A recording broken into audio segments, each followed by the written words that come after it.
Olá, bem-vindos ao DBcast. Eu sou Vitor Mota, biomédico, especialista em hematologia e supervisor operacional da unidade DB Recife.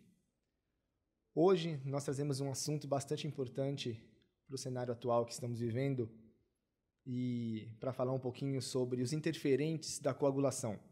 E para falar sobre isso, nós trazemos alguém que vivencia isso na sua rotina diária e eu agradeço a participação de Caio. Seja muito bem-vindo, Caio. Olá a todos. Quero agradecer de antemão o convite, Vitor, de estar aqui participando do DBcast. É sempre uma satisfação muito grande conversar um pouquinho desse assunto que é muito importante, coagulação, e que eu particularmente adoro, tá? Faz parte da minha rotina diária e é de grande alegria estar participando desse momento. Muito obrigado. Eu que agradeço.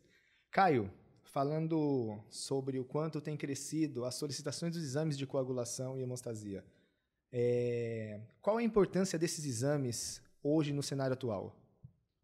Os exames de coagulação, eles são muito utilizados como monitoramento terapêutico daqueles pacientes que fazem uso de anticoagulantes orais, tá? A exemplo da varfarina, do Marevan, que são os mais conhecidos. Eles também integram aqueles testes pré-operatórios, que são fundamentais para garantir uma cirurgia segura. E naquelas situações hemorrágicas, a exemplo de pacientes hemofílicos e trombóticas, eles vão ser fundamental para auxiliar o médico a chegar em um diagnóstico. Entendi. Esses pacientes são considerados hemofílicos, inclusive a gente tem o Dia Mundial da Hemofilia, dia 17 de abril, que, pessoal, pelo amor de Deus, não relacionem a hemofilia ao vampirismo, a lenda de Drácula. Ele é relacionado totalmente a uma doença genética de fator. Então, a gente traz isso de forma exponencial também para explicar para vocês um pouquinho sobre essas alterações, explicar um pouquinho mais sobre o exame da coagulação, qual é a importância dele nesse cenário para a gente. Caio, falando sobre esses exames, diante de toda a rotina que nós temos, do crescimento dele nos últimos anos, com as explicações, com as rotinas médicas, com as solicitações, principalmente para exames pré-cirúrgicos, quais as etapas pré-analíticas que são necessárias ser seguidas? Vitor, são exames muito sensíveis, né? A gente precisa de um cuidado redobrado nessa fase pré-analítica, que é onde concentra 70% dos erros laboratoriais. Precisamos fazer uma coleta, uma punção que não seja traumática, respeitar o tempo de garroteamento, que não deve ser superior a 1 minuto, seguir a ordem correta dos tubos de coleta, respeitar a proporção de anticoagulante à amostra, colher sempre até aquela marca que fica no tubo, tá? Homogeneizar suavemente o tubo de 8 a 10 vezes. Não precisa... é um coquetel, né? Exatamente. A gente não precisa sacudir. Não precisa fazer de uma forma tão bruta, tá? Suavemente resolve de 8 a 10 vezes. Em seguida, iremos centrifugar esse tubo de citrato durante 15 minutos em 3.000 giros, tá? Vamos repetir esse processo, transferir o plasma para um tubo de transporte, fazer esse processo novamente de 15 minutos em 3.000 giros. Por que a gente repete? A gente precisa obter um plasma pobre em plaquetas, porque a plaqueta nesse plasma vai interferir na nossa análise e a gente não quer isso. Após a segunda centrifugação, iremos transferir novamente para um terceiro tubo de transporte e aí sim iremos congelar essa amostra. E Caio, inclusive, você traz de forma resumida até falar sobre as fases pré-analíticas, mas esses são treinamentos que nós temos disponíveis no UniDB, então acessem os treinamentos de fase pré-analítica da coleta de um exame, a ordem de coleta dos tubos, são treinamentos muito importantes para a realização de um bom exame, para a entrega de um exame de qualidade e também para que seja liberado um exame de forma fidedigna. Caio, uma vez que nós falamos sobre fase pré-analítica, eu tenho também a entrada desse material na unidade. Então, explica um pouquinho para a gente, dessa forma resumida também, o que acontece na fase analítica desse exame, a partir do momento que eu tenho a entrada dele na unidade. Perfeito. A gente recebe esse material congelado e a gente realiza o protocolo de acordo com o nosso IT e nosso POP, tá? A gente tem que seguir esses documentos. Manutenção dos equipamentos diária e semanal ok. Controle diário rigorosamente passado e analisado. Aí sim nós podemos prosseguir com a análise. Descongelaremos essa amostra em 37 graus e fazemos uma análise visual, amostra por amostra, procurando por fibrina.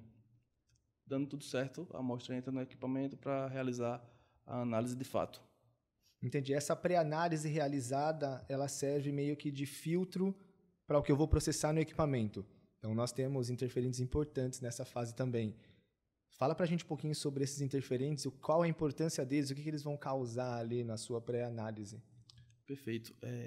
O principal interferente que nós temos é a fibrina, vem em maior quantidade, além de causar uma alteração no nosso resultado, ela pode entupir a probe do equipamento.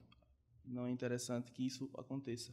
Além dela, nós temos também a hemólise, a icterícia e a lipemia, que são interferentes e que são critérios de rejeição. Entendi. Caio, falando hoje sobre a fibrina, que você falou que é o principal interferente, nós temos exames, diferentes plataformas ou coletas de exame no mesmo tipo de tubo, mas que são processados em diferentes equipamentos. Então, por exemplo, um EDTA, eu vou ter o coágulo como um problema fundamental ali. O problema maior é o coágulo de um EDTA. Mas no caso, falando sobre o tubo de citrato, eu tenho a fibrina, essa alteração tão importante, que é a ativação da cascata, basicamente. Essa alteração da fibrina, hoje, ela traz a porcentagem de quanto em frente à nossa rotina, à nossa demanda? Nós temos um índice entre 7% e 10% de fibrina. De recoleta por fibrina. Exatamente. Então, a gente vê aí, num total de 100 amostras, eu tenho 7 recoletas por fibrina. Exatamente. E nesse formato, a partir do momento que essa amostra é inserida no equipamento, o que ela vai mostrar para mim? O meu equipamento ele vai trazer uma alteração, ele vai trazer algo significativo que eu possa observar o equipamento e falar, ó, Vitor, essa alteração aqui é baseada diretamente na fibrina. Exatamente. Processar uma amostra nessa situação vai ocorrer uma falsa diminuição dos resultados.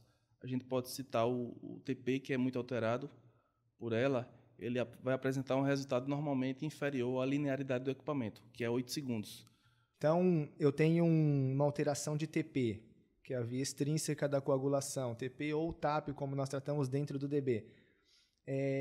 Normalmente, para exames pré-cirúrgicos, eu tenho o compartilhado desses exames, como, por exemplo, o mnemônico coagu que a gente tem, que é o TAP-KPTT, que é o TTPA fora, e a plaqueta. No caso da plaqueta, eu não vou ter uma alteração de fibrina, basicamente. Normalmente, eu tenho um coágulo alterando aquilo ali.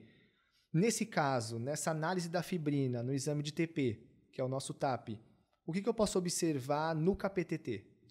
Nós observamos também uma diminuição nesse valor. Ele não chega a não expressar a leitura, mas a gente consegue acompanhar quando a segunda amostra vem, a recoleta vem, o TAP no valor normal e o TTPA no valor mais dentro da normalidade, né, que é cerca de 35 segundos.